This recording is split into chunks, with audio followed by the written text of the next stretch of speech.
This video walks through the installation of a 6-head gear pump filling line. Keep power and air off, and place each section on a flat floor. Start by leveling the support legs and conveyor height. Once the conveyor is level, check that the frame sits firmly without shaking. Tighten the front and rear fixing screws to lock this section in position. Do not start before final alignment. The first conveyor section is now secured. Next, move the conveyor section onto the filling machine. Keep the conveyor center line aligned with the machine body for smooth bottle transfer. Now install the connecting plate between the conveyor sections. This plate helps the bottles pass through the joint more smoothly. After positioning the plate, make sure there is no obvious height difference at the joint. Install the conveyor section on the other side of the machine. Check the transfer direction and keep the two conveyor ends in one straight line. Then tighten the front and rear screws so the conveyor does not move during operation. This side conveyor section is complete. Now move to the lower connecting conveyor section. Before tightening, align the connection points and confirm the conveyor surface is level. A level connection helps prevent bottles from tipping or slowing down at the joint. Lower section done. Next, connect the filling machine with the capping machine. First, level the conveyor between the machines. The bottle transfer area should be level, straight, and free from gaps.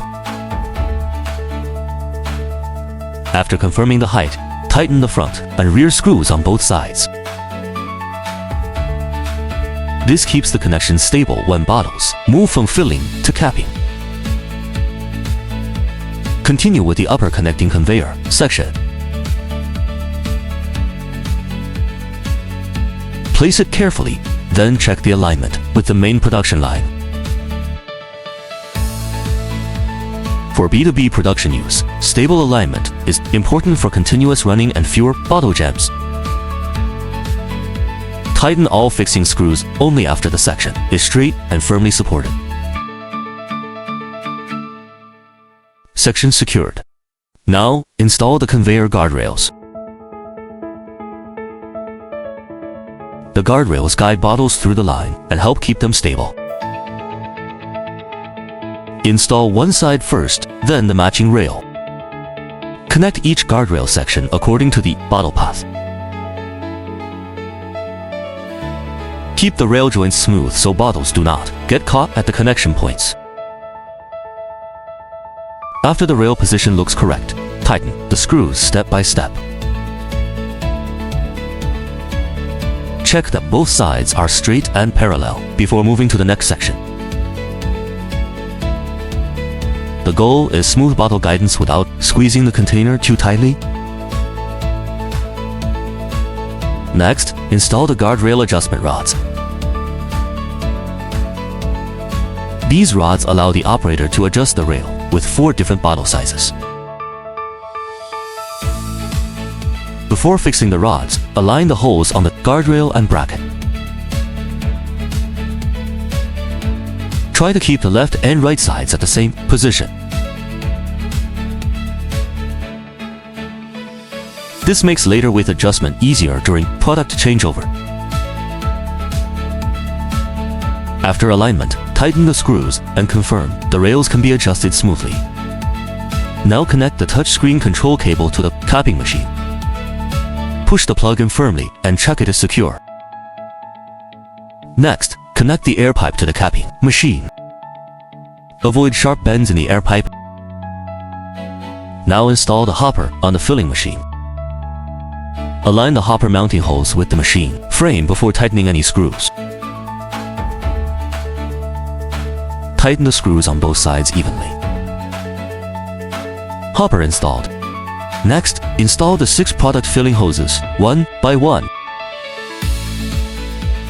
Use the quick connectors and make sure each hose is connected to the correct filling head. Check that every connector is locked. Hoses installed. Level sensor next. Install the material feeding pipe for the filling system. This pipe supplies product from the feeding side into the hopper or filling path. Keep the pipe direction natural without twisting or blocking the product flow. Feeding pipe connected. Finally, connect the feeding pipe to the feeding pump. Before tightening, confirm the inlet and outlet direction of the pump. Keep the hose smooth and avoid sharp bends that could affect feeding stability.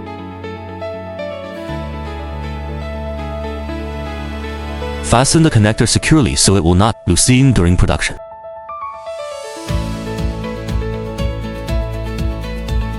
After the connection is complete, review the full material path from the feeding pump to the filling heads. Also check the conveyor joints, guardrails, air pipe, control cable, hopper, and all product hoses. Only start testing after every mechanical, electrical, pneumatic, and product connection has been confirmed. Connections complete. Ready for test running.